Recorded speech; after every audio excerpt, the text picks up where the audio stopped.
We've come a long way in the 100 years since our humble beginnings in 1918. Millions had just died in World War I. Rationing had been imposed, and the grocery trade needed to speak as one voice. John McClellan was to be the father of that voice. The first meeting took place here in Princes Street in the offices of Forrester and Ferguson. The Scottish Federation of Grocers and Provision Merchants were now up and running. In 1919, the action moved to Aberdeen. Delegates were lured to the first ever conference in the city with a promise of a ride round the town in a tramcar. The Federation has always been a very far-sighted federation, and indeed its very first exhibition took place here in Waverley Market way back in October 1923. And I quote, "The Waverley Market in Edinburgh was transformed into a veritable fairyland of light and colour, the ugly girders and beams being made gay with fresh paint, bunting, flags and lanterns." Our next milestone was to have a permanent home at last. Might not look much, but this very unassuming building was the first one that the SGF actually purchased. 28th of March 1928. It had a huge warehouse out the back where members could purchase Federation materials. Indeed, right round the wall of it, there was a display of all the Federation members' branded products that they wanted to buy with a notice on it. Price must be clearly shown. The war fundamentally changed the Federation. Instead of training classes and exhibitions, its number one focus to try and help ensure the survival of the nation. Those times might now seem nostalgic, but it was a colossal task to undertake. The true grit and spirit of the Federation members should never be forgotten. November 1952, the Federation moved offices again, this time into Chester Street in the heart of Edinburgh, where a house nowadays would cost you in excess of £1.5 million.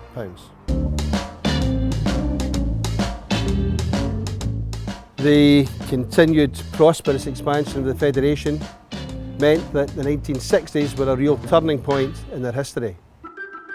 Indeed, in 1961, they moved offices yet again, this time to 7 Eglinton Crescent. The 1960s were a turning point in our history. As well as the move, we expanded further. The Scottish Grocers Federation Trading Company was set up. It grew rapidly, eventually becoming 1,500 members with 120 suppliers operating from 5 warehouses scattered across Scotland and turning over in excess of £8.5 million per annum. That was a lot in the 60s.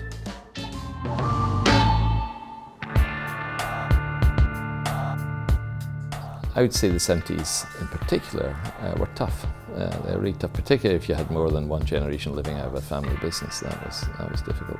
It was tough for the Federation as well, but a crunch meeting in 1976 was to threaten its very future. The accountants came in and they turned around and said, "Where's your bust?" "Your bust?" I said, "Oh, wait a minute." There was a meeting just after the accountant left, and what we were going to do was 7 members of that board agreed to put up funds to keep the thing going, and otherwise this Federation wouldn't be here today. The Federation's survival would mean we were around to train the next generation of Scotland's retailers. In the early 80s, the government YOP scheme was introduced. Support training was a tremendous help. We got paid for each trainee that we had. We managed to have 1,000 trainees under our wing within about a year and a half. 80s was a change decade for neighbourhood retailing. The big step change, if you like, was to go into convenience trading hours with a convenience trading format, and my family did that through a symbol group, SPA.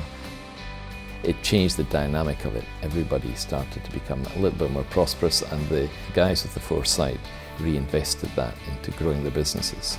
I started in a shop called a Spar 8 till late in 1984.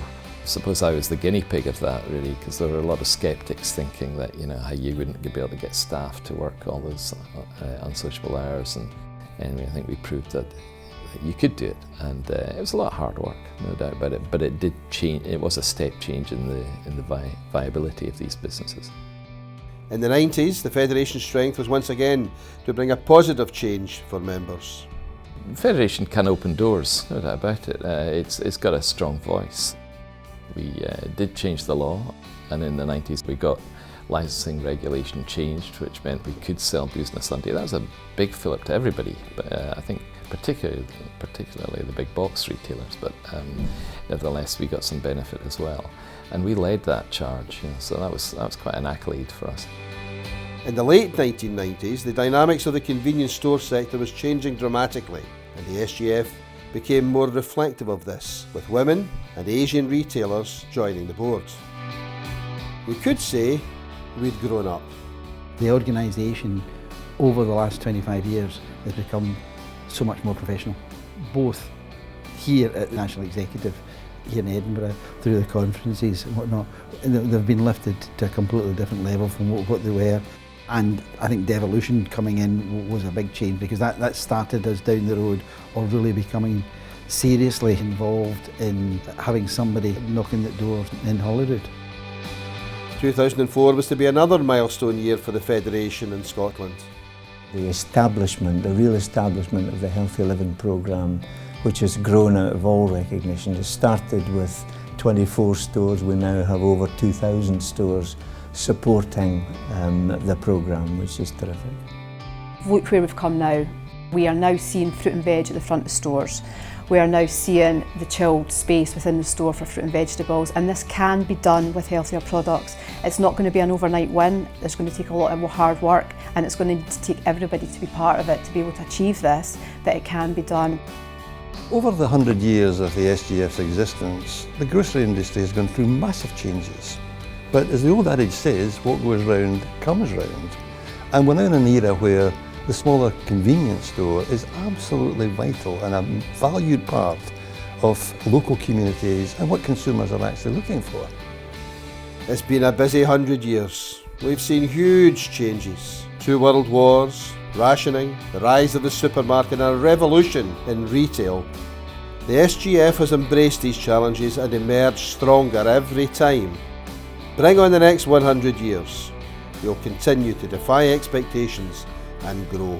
Napoleon once described it as nothing but a nation of shopkeepers. Well, today in Scotland, that nation of shopkeepers turns over £5.2 billion and employs over 41,000 people.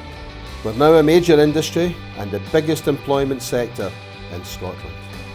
We've got something to celebrate.